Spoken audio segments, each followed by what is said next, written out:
طيب، قبل ما نبدأ كده محتاج أقولك على حاجة.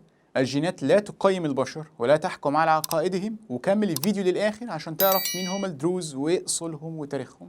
جماعة الدروز زي ما احنا عارفينهم وهم بيسموا نفسهم الموحدين، نشأوا في فترة زمنية كانت الدول ذات المذهب الشيعي تقريبا هي اللي بتحكم في المنطقة. الدولة الفاطمية في مصر وشمال أفريقيا والشام، الدولة البويهية بإيران وامتد حكمهم لبغداد، الدولة الحمدانية في منطقة شمال الشام، والقرامطة بالجزيرة والأدرسة بالمغرب. الفترة الزمنية دي شهدت ظهور الدروز لأول مرة على المشهد السياسي في رحم الدولة الفاطمية في مصر، على يد شخصيتين محوريتين حسب المصادر، وهما حمزة ابن علي، وده كان أغلب أتباعه من العرب أصحاب أنساب القبائل العربية، ومحمد بن إسماعيل الدرزي، وكان أتباعه من أصول متعددة، ويمكن أول من لقب بالدرزي في سياق ديني.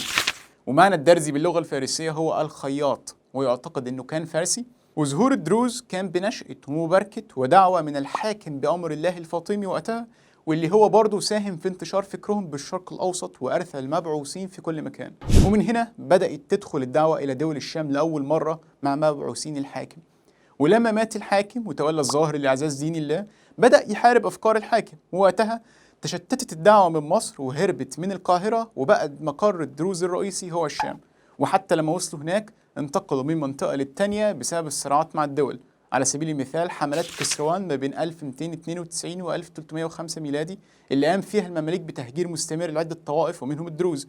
وفي النهاية استجلب المماليك قبائل تركمانية على المذهب السني للجوار معهم، ومنهم أسرة حاكمة مشهورة زي بنو عساف. اللي فات ده كله هو مجرد مقدمة تتفق أو تختلف معها تاريخيا، لأن المصادر كبيرة جدا بخصوصهم، واحنا هنا أخدنا جزء بسيط منها. لكن المهم فيها إنك تفهم إن الطائفة نشأت من عدة أعراق مش من أصل واحد، وحتى وصفهم بلفظ بني معروف عليه كلام إذا هو إشارة لقبيلة عربية من تنوخ، أو مجرد تحريف لأهل المعروف أو أهل الخير. وإضافة أخيرة هو إن جزء من أهل الطائفة مارسوا البداوة الجبلية بمعنى الاعتماد على الحيوانات كغذاء مع التنقل المستمر، وده برضه ممكن يكون يخليهم عرضة للزواج أو التحالفات مع القبائل المجاورة. وجهة نظر الدراسات العلمية بقى كانت شوية حاسمة، لكن خد بالك إن الدراسات العلمية جزء منها قديم وجزء منها جديد، والجديد بيكون عنده منهجية أفضل من القديم.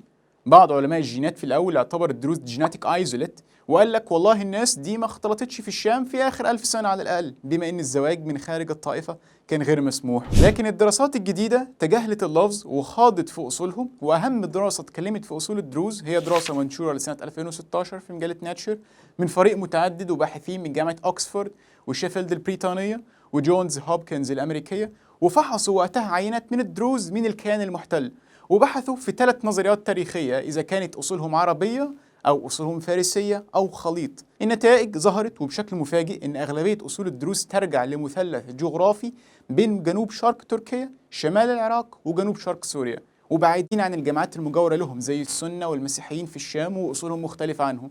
وكان أقرب تفسير لأصول الأغلبية للدروز هم إن الدعوة الدرزية الأولى كانت منها قبائل وعائلات أرمينية وتركية أناضولية، وربما حتى يكونوا السلاجقة دور في الاختلاط حسب الدراسة، لكن بدون نفي لأصول شامية محلية لهم، وبدون نفي لاختلاطات أخرى سواء من العرب أو سكان شمال أفريقيا كالمغاربة والمصريين. وبالمقارنة مع الشعوب القديمة اتضح أن الدروز أقرب لهياكل الأناضول وأرمينيا بين 3 إلى 5000 سنة أكتر من هياكل سكان الشام القديم من كنعانيين وأفنيقيين وغيرهم. لغاية هنا ده اللي قالته الدراسة بدون تفصيل أكتر. أنا كمان عايزك تلاحظ معايا أن التحليل في الدراسة كان قائم بطريقة الأوتوسومال بأسلوب اسمه GPS Admixture بأسلوب ألدر، ودول بيقيسوا الأصول الجماعية للدروز لكن مش بالضرورة يقيسوا الأصول الأبوية. طيب يعني إيه؟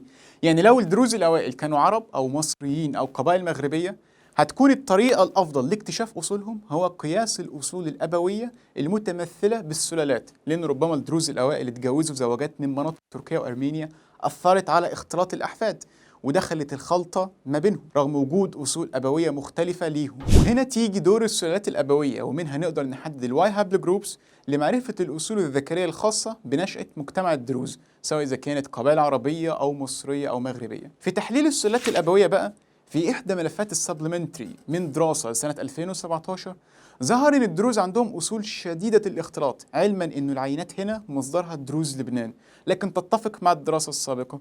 يعني مثلا السلالات الأبوية لذكور الدروز فيها نسبة 22% للسلالة R1B، ودي هي السلالة الأساسية عالية الانتشار في الهضبة الأرمينية، وده يتناسب مع اللي ذكرته الدراسة السابقة إن جزء من جينوم الدروز الأوائل بيرجع لكتلة من أرمينيا وشرق تركيا. وبالمناسبة بالمقارنة بالسنة في نفس الدراسة، فسنة لبنان السلالة تمثل عندهم أقل من 5% فقط، والسلالة دي كمان نسبتها قليلة بدراسات دولة سوريا والسوريين. والمفاجأة كانت إن السلالة اللي مثلت نسبة 16% من كتلتهم كانت EM81، ودي سلالة شمال أفريقية أمازيغية مرتبطة بقبائل البربر اللي كانت الدولة الفاطمية بتعتمد عليها زي قبائل كتامة مثلا. وبالتالي فأنت دلوقتي تفهم إن نشأة الدروز كانت من ذرية ذكور من نفس المنطقة اللي ذكرتها الدراسة الأولى وهي شرق تركيا وأرمينيا، لكن كمان معهم مغاربة حسب الدراسة الثانية. المفاجأة فين بقى؟ في إن الأصول العربية ممثلة بأهم سلالة وهي J1 سجلت نسبة 0% في الدروز، وده معناه حسب الدراستين إن الأصل العربي يكاد يكون ضعيف جدا سواء على مستوى السلالات زي الدراسة هنا أو الأوتوسومال زي الدراسة اللي قبلها. وده بيفتح علامات استفهام الحقيقة، مش بس لرواية بني معروف والتنوخ، لكن كمان عن أسماء أتباع الدعوة الأوائل اللي كانت عربية صريحة وتحمل أنساب زي الطائي والأسدي والقرشي.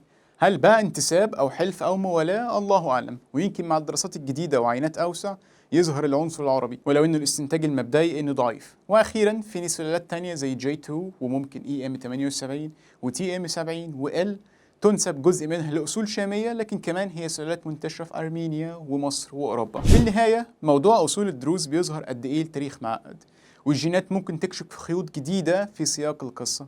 التنوع الكبير الموجود عند الدروز بيعكس فعلا تاريخ ثري. عندنا مثل في مصر بيقولك إيه لم الشامي على المغربي، لكن بالنسبة للدروز بقى فالإيه اللي لم الأرمني على المغربي. دعوة مميزة وأصول مذهبية اتبعوها سويا في فترة ما وبقت هوية جديدة وشعب جديد، وطبعا معهم أصول شامية ومصرية وتركمانية وغيره، فيما يبدو أنهم صورة مصغرة من سكان الشرق الأوسط بكل أعراقه. الهوية عند بعض الجماعات مش خط عرقي واحد مستقيم، لكن مزيج من روافد مختلفة عبر آلاف السنين وممكن مئات السنين في حالة الدروز. ويبدو أن الدين في حالة هنا لعب دور حاسم في نشأتهم كأمة، والتاريخ دايما أكبر وأعمق من أي رواية سياسية أو طائفية. وأخيرا خليني أفكرك أنك تشترك في القناة وتفعل زر الجرس، لأنه إحصائيات اليوتيوب ذكرت أن 60% من المشاهدين اللي دخلوا شافوا آخر حلقات من غير المشتركين، وده هيمنعك من أنك تشوف الجديد بتاعنا أول بأول وتتابع معنا على طول.